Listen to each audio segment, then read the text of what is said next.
छत्रपती संभाजीनगरमध्ये एका क्षुल्लक कारणामुळे एकाचा जीव गेल्याचा धक्कादायक प्रकार समोर आलाय। एका टोळक्याचे हॉटेलमधील कर्मचाऱ्यांसोबत वाद झाला।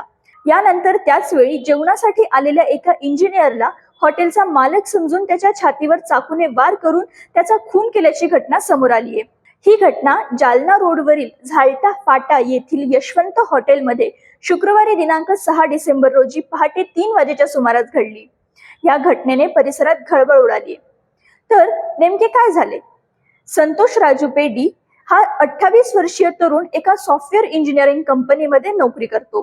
त्याचे वर्क फ्रॉम होम असल्यामुळे संभाजीनगर मधील आपल्या घरी तो थांबला होता।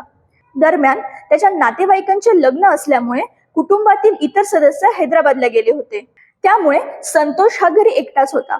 रात्री उशिरापर्यंत काम केल्यानंतर संतोष जेवण करण्यासाठी झालटा फाटा येथील यशवंत हॉटेलमध्ये गेला। बघितले तर हॉटेलमध्ये वेगळाच वाद सुरू होता।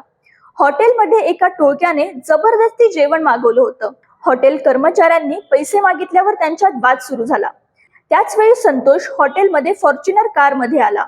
संतोषची शरीरयष्टी बघता हॉटेल चालकाने आपल्याला मारण्यासाठी लोक बोलावले आहेत असा गैरसमज त्या टोळक्याचा झाला।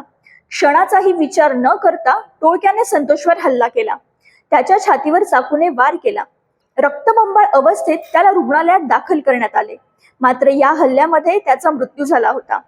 या प्रकरणी चिखलठाणा MIDC पोलीस ठाण्यात गुन्हा दाखल करण्यात आला असून पुढील तपास पोलीस करत आहेत।